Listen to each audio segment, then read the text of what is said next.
ये सरकार जो मौजूदा सरकार है, डबल इंजन की सरकार है, ये बताइए कि जंग का रंग क्या होता है? जब जंग लग जाता है लोहे में, इंजन की बात हो रही है तो लोहा ही इस्तेमाल होता है इंजन बनने में। जंग का रंग क्या होता है? हाँ, कौन सा रंग होता है जंग का?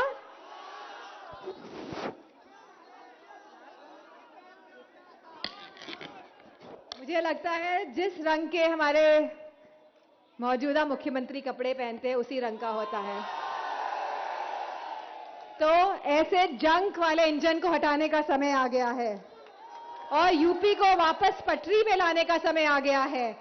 और मुझे पूरा, और ये चुनाव कोई हमारा चुनाव नहीं रह गया है, ये चुनाव तो जनता लड़ रही है, जनता तैयार है ऐसे जंग वाले इंजन को हटाने के लिए और ऐसे इंजन को लाने के लिए जो उत्तर प्रदेश को एक संपन्न प्रदेश बनाएंगे, जो उत्तर प्रदेश को आगे ले जाने की बात करेंगे, जो हमारे किसान भाइयों की बात करेंगे। आपने देखा कैसे हमारे किसान भाइयों ने 700 किसान भाइयों की जान गई कि नहीं गई?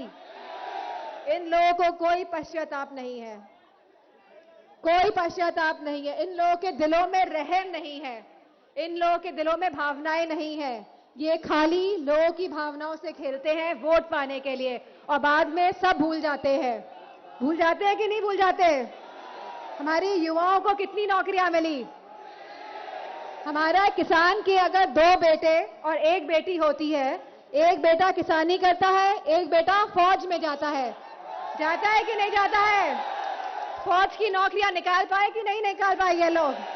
और आने वाले समय में अगर ये निकालेंगे भी तो ये संविदा में रखना चाहते हैं हमारे नौजवानों को। और जो एक बेटा तो फौज में जा नहीं सकता और दूसरे बेटों को रात रात भर जग के खेती करनी पड़ रही है कि नहीं करनी पड़ रही है? अपने खेतों की चौकीदार बना दिया कि नहीं बना दिया अपने खेतों का? और बेटी को कहां से पढ़ाएगा किसान अपनी, बताइए?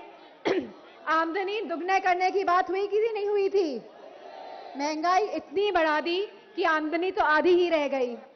अब बताइए कहां जाए युवा, कहां जाए किसान, और महिलाएं भी कहां जाएं? मैं समाजवादी पार्टी की कथनी और करनी में कोई फर्क नहीं होता है, तो मैं आज ये आप सबको विश्वास दिला के जा रही हूं कि जब समाजवादी पार्टी की सरकार आएगी तो जैसे हमारे घोषणा पत्र में कहा गया है, खासकर महिलाओं के लिए 33% का आरक्षण दिया जाएगा सभी सरकारी नौकरियों में।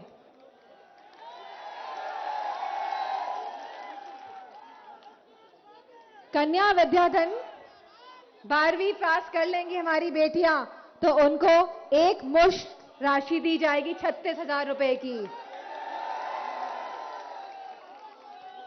इसी के साथ बीपीएल परिवार की महिलाएं जो प्रसव के समय 15,000 रुपए की राशि दी जाएगी ऐसी महिलाओं को, और हमारी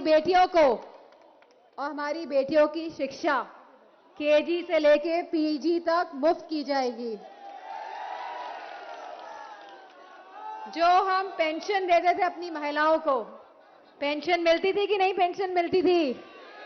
आने वाले समय में 1 करोड़ से भी ज्यादा महिलाओं को पेंशन देनी पड़ेगी, तो ये पेंशन हम देंगे और यह पेंशन हम 500 रुपए से बढ़ा के 18,000 रुपए प्रति माह देंगे, जो सीधे महिलाओं के अकाउंट में जाएगी।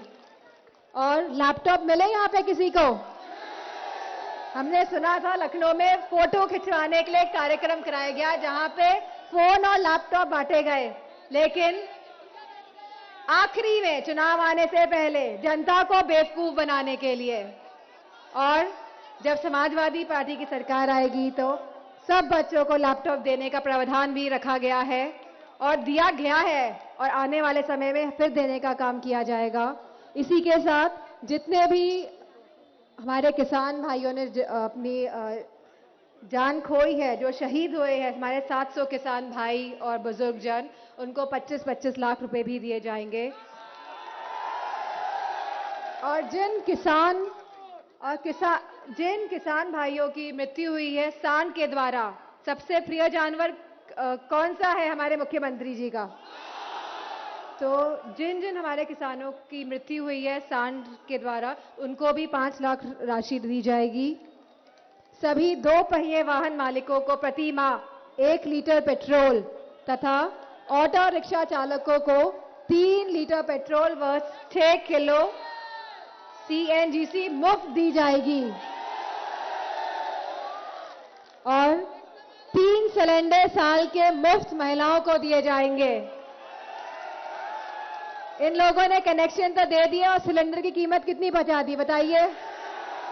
उन कनेक्शन का कोई काम है अब? तो समाजवादी पार्टी सरकार आने पे हर महिलाओं को 3 सिलेंडर मुफ्त दिए जाएंगे। और इसी के साथ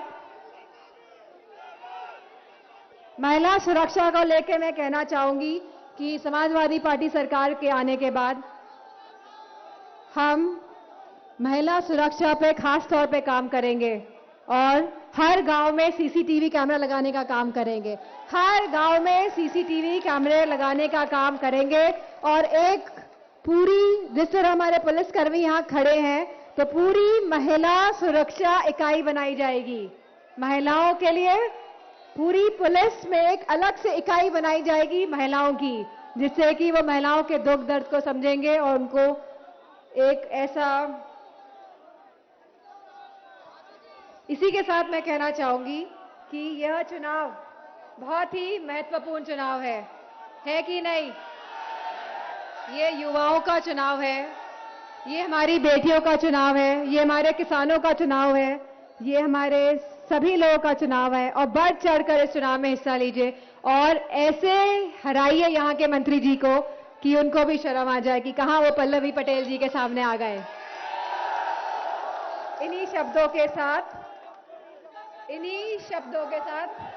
मैं अब यहाँ समाप्त करती हूँ और मुझे पूरा विश्वास है कि आप हमारा मान सम्मान रखेंगे और पल्लवी जी को बहुत अच्छी तरह से जिता के भेजेंगे। धन्यवाद।